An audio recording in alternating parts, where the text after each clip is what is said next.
kesempatan pagi hari ini, sebuah kehormatan bagi saya, Halim Purnomo, paling junior di Universitas Muhammadiyah Yogyakarta, diberi kesempatan oleh Allah Subhanahu wa Ta'ala untuk menyampaikan orasi ilmiah dengan judul Pendidikan Kritis dan Etis melalui konsep profetik di era anomalistik. Sidang mulia dan hadirin yang berbahagia, pada dasarnya pendidikan adalah proses memanusiakan manusia sebagaimana yang digagas oleh guru besar yang saya kenal, salah satunya adalah Profesor Ahmad Tafsir. Beliau menggagasnya bahwa dengan pendidikan itulah akan membawa manusia pada perubahan-perubahan yang signifikan. Sebelum saya melanjutkan, sebagaimana tadi sudah disampaikan, ada CV saya dari Madrasah Diniyah, juga Madrasah Ibtidaiyah, lulus tahun 95, dari Pondok Pesantren Pati 96, kelas 2-nya pindah ke SMP Muhammadiyah Pluwut belakang Babes tahun 97, pindah lagi kelas 3 di sekolah yang berbeda, jadi SMP-nya 3 kali Pak itu. Selanjutnya saya melanjutkan Kuliatul Muallimin Al-Islamiyah Pondok Pesantren Modern Darun Najat di Bumiayu Kabupaten Brebes, lulus tahun 2003. Lanjut S1 Tarbiyah 2008, S2 Psikologi Pendidikan Islam UIN Syekh Nurjati Cirebon tahun 2010, dan S3 lulus tahun 2017 dengan jurusan Psikologi Islam di UIN Syarifillah Jakarta. Tadi sudah disampaikan dalam kitanya, saya langsung saja. Hadirin sidang mulia yang berbahagia, berikut jendela sedikit karya-karya di tengah malam.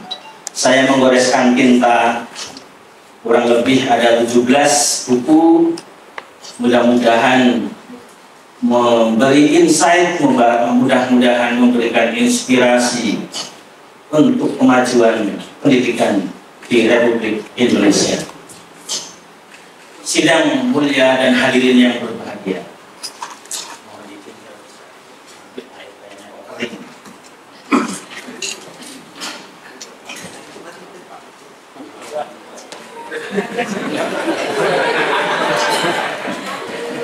teman-teman boleh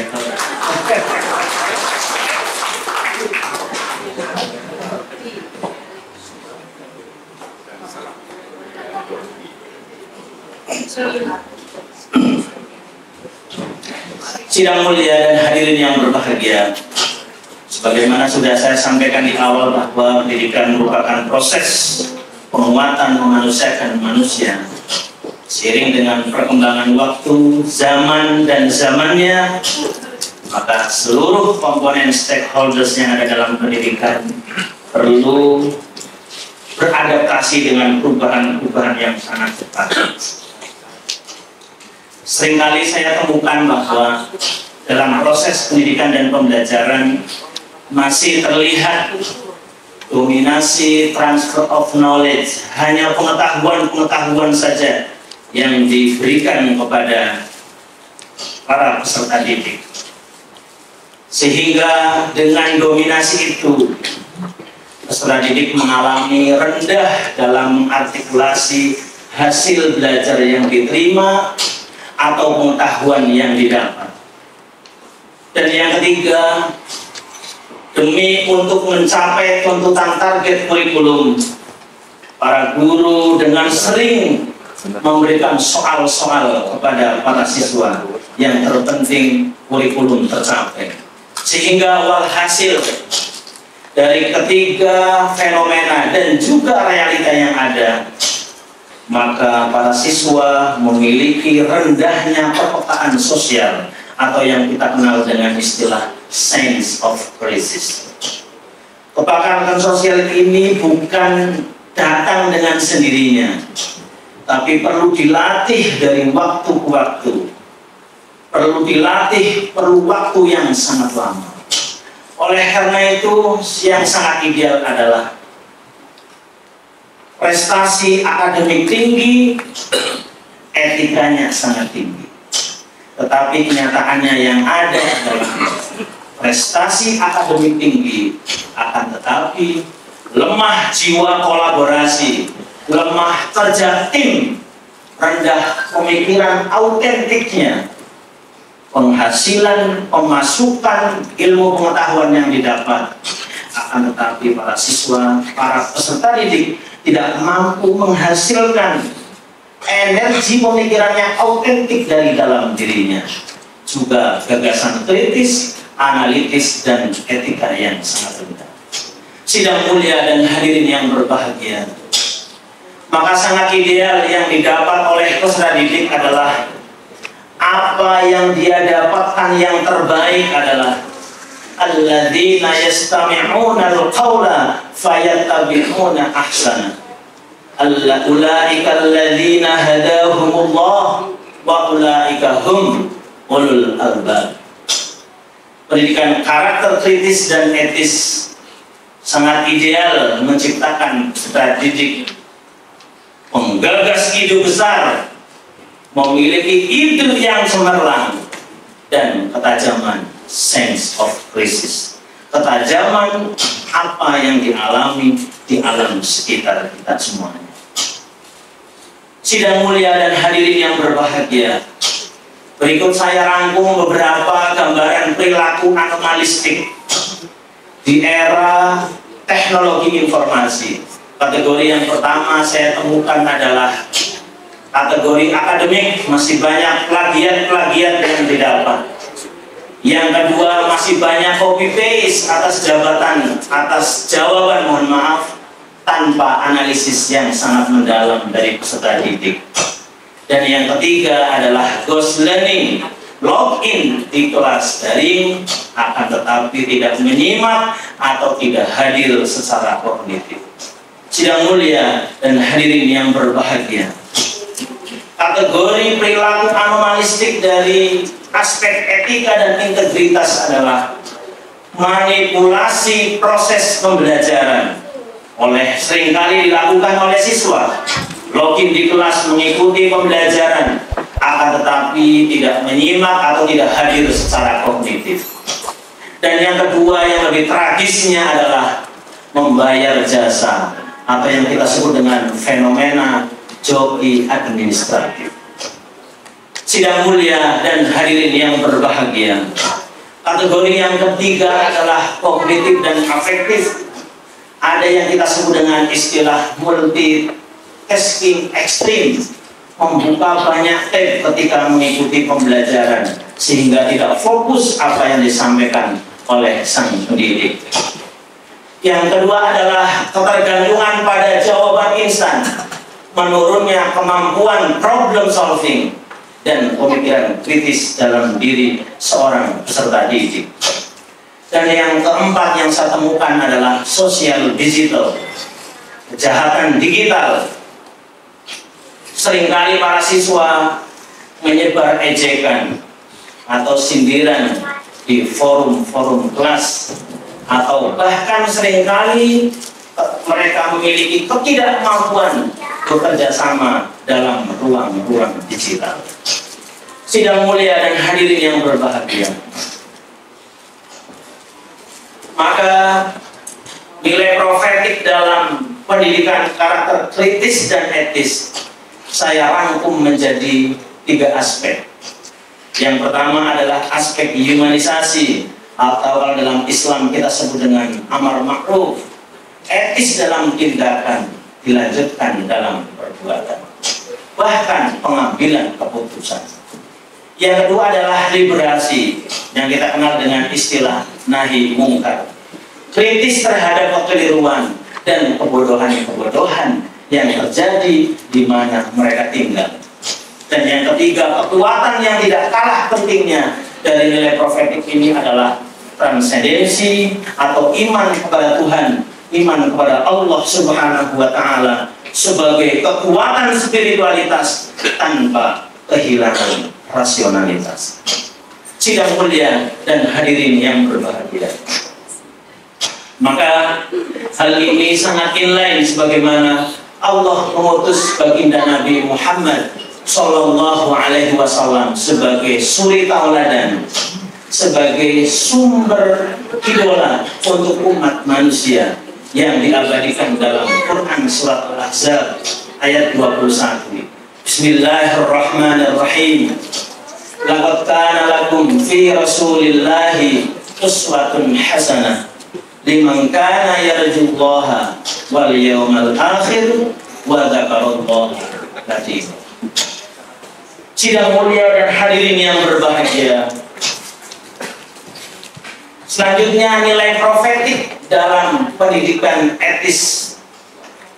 Yang pertama adalah penguatan nilai moral. Buat apa nilai tinggi, nilai akademik tinggi, akan tetapi tidak dibarengi dengan moral dan etika. Yang kedua, memiliki kekuatan tanggung jawab, baik tanggung jawab untuk diri pribadi, tanggung jawab untuk orang lain, bahkan tanggung jawab kepada Allah Subhanahu wa Ta'ala. Dan yang ketiga, muara dan top destination dari pendidikan etis adalah menebar keadilan kepada sesama umat manusia. Sidang mulia dan hadirin yang berbahagia, maka pendidikan kritis dan etis tujuannya adalah membentuk kepribadian yang baik, kritis dalam berpikir, dan etis dalam bersikap. Sidang mulia dan hadirin yang berbahagia, pilar utama sebagai kelanjutan dalam pendidikan kritis dan etis adalah saya simpulkan menjadi 3 bagian. Yang pertama, rasionalitas profetik. Guru tidak hanya menyampaikan nilai semata, akan tetapi menuntun peserta didik kepada proses berpikir dan mengartikulasi pengetahuan yang diterima. Siswa memiliki cara berpikir yang logis, analitis, reflektif, dan menghargai segala perbedaan. Yang kedua adalah etika dalam tindakan, dan yang ketiga adalah kesadaran transendental. Sidang mulia dan hadirin yang berbahagia, inilah satu bangunan yang saya sengaja mengkrit, saya sengaja membuat oleh diri saya pribadi dari 3 komponen yang ada dalam nilai dan kekuatan profetik. Yang pertama adalah humanisasi, liberasi, dan transendensi, dan menghasilkan analitis kritis, kesadaran sosial, dan berpikir rasional. Sedangkan dalam kelompok pendidikan kritis, para siswa memiliki kekuatan empati dan kejujuran, tanggung jawab moral yang sangat tinggi, menebar keadilan dan harmoni dalam kedamaian. Sidang mulia dan hadirin yang berbahagia, sebelum saya tutup dengan kesimpulan, ada pesan dari Dewi. Beliau mengatakan bahwa pendidikan itu bukan hanya sebatas mempersiapkan hidup, akan tetapi pendidikan itu adalah kehidupan itu sendiri. Dari situlah turunannya saya membuat satu kalimat yang mudah-mudahan menjadi semangat untuk diri saya pribadi dan keluarga besar kami, dan mudah-mudahan untuk siswa dan peserta didik kami. Setiap orang berhak meraih mimpi, dan itu kejujuran adalah modal utama bagi diri yang berbahagia. Ini yang selama ini saya bangun dalam membangun arif-akad fikih, mudah-mudahan secara khusus menginspirasi keluarga besar kami dan para peserta didik kami. Sidang mulia yang berbahagia, kesimpulan dari orasi ilmiah pada pagi hari ini bahwa kekuatan humanisasi, kekuatan liberasi, dan kekuatan transendensi merupakan kekuatan yang sangat luar biasa dalam membangun akal kritis dan etis peserta didik. Hadirin yang berbahagia, sebelum saya menutup, demikian orasi ilmiah yang bisa saya sampaikan. Sebelum saya menutup, orasi ilmiah ini perkenankan saya sekali lagi memanjatkan puji dan syukur kepada Allah Subhanahu wa Ta'ala atas segala limpahan dan kasih sayang. Juga terima kasih saya sampaikan kepada guru-guru madrasah diniyah awaliyah saya dan juga guru-guru di pondok pesantren saya yang membuat saya memiliki jiwa survivor, yang membuat saya memiliki jiwa siap melawan, siap hidup dan melanglang buana. Dengan lingkungan UNY Yogyakarta, tapi dalam waktu 1 tahun kami bantu menyesuaikan diri dengan berbagai program percepatan peningkatan kualitas penelitian, sabbatical leave ke luar negeri, kolaborasi ke luar negeri, sehingga beliau ini orang desa pertama orang Brebes pergi ke Spanyol. Dan dia mampir ke Camp Nou dan Bernabeu, stadionnya Real Madrid. Lalu dia kirim foto ke saya, ini Prof, saya sudah di Bernabeu, bukan Bernabeu, di Bernabeu, Real Madrid. Alhamdulillah saya sebagai wakil rektor, alhamdulillah saya punya kontribusi mengirim seorang anak desa Halim Purnomo ke Spanyol.